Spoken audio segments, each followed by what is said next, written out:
Hello and welcome to the Friday Show with CJ Werleman, presented by Inside Arabia. I'm your host, CJ Werleman.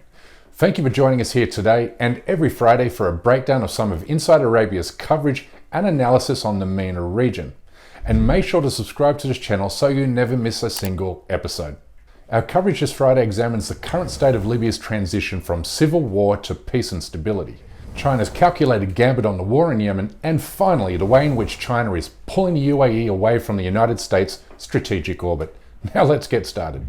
We begin with Alessandro Bruno's analysis on the current situation in Libya, specifically in relation to the Libyan Parliament's recent decision to oust Interim National Unity Prime Minister Abdul Hamid Dbeibah and replace him with former Interior Minister Fatih Bakaga.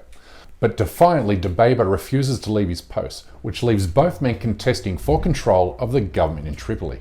To this end, Bruno argues that it is Bakaga who offers Libya its first real chance for stability since the 2011 revolution and the overthrow of Muammar Gaddafi, a dictator who decimated Libyan civil society to maintain his iron rule over the country for 4 decades. While observing the power struggle is less about personalities and more about control over territory, oil fields, and access to central bank funds, Bruno says Bakaga enjoys wider support from armed groups along with the backing of Russia, Egypt, and France, which makes him more likely to deliver Libya the peace and stability it has long craved.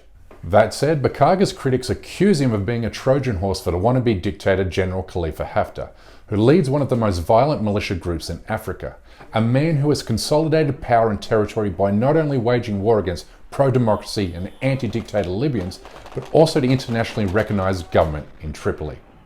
Let's shift now to Agha Hussain's analysis of China's calculated stance on the 7-year-long conflict in Yemen, which could either help or hinder Beijing's relationship with the Middle East.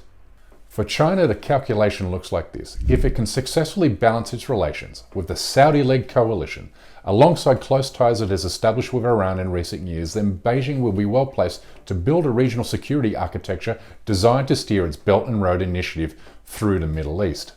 This difficult balancing act has Beijing speaking out both sides of its mouth, however, having initially lent its full-throated support to the Saudi coalition's military operations in Yemen 5 years ago, to now seeking a multilateral arrangement that encourages dialogue with Iran. China's so-called 5-point initiative for Middle Eastern security and stability calls for all players in the conflict to advocate mutual respect, achieve non-proliferation, and foster collective security. But let's be crystal clear here. Beijing is not advocating for peace and stability in the region for peace and stability's sake.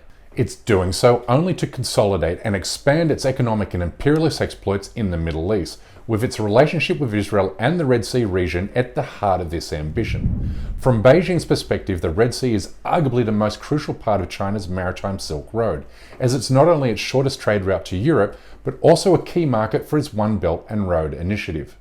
But this area is also the center of the Middle East Cold War standoff between Saudi coalition and Iran, therefore presenting China with complex and potentially self-defeating choices. Finally, we come to my most recent article, which also speaks to China's growing influence in the Middle East, specifically its blossoming ties with the United Arab Emirates, which has caught the United States totally off guard. You see, the US has been the UAE's most vital ally since the Arab country's foundation in 1972.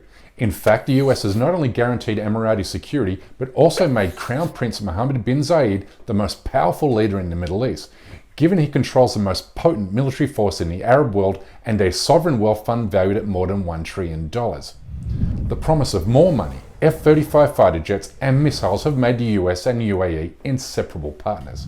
And as it has been widely observed, MBZ's reach and influence in Washington DC has achieved legendary status.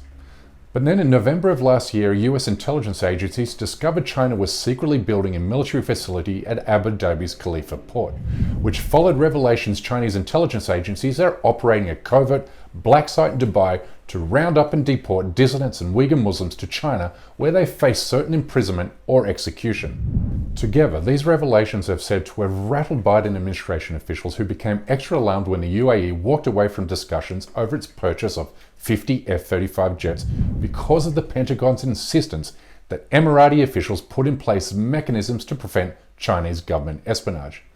This represents a stunning rebuke by the UAE and signals Abu Dhabi's willingness to help Beijing secure its footprint in the Middle East, along with vital energy corridors at the expense of the United States. Clearly, the Biden administration must pressure the UAE into making some hard choices.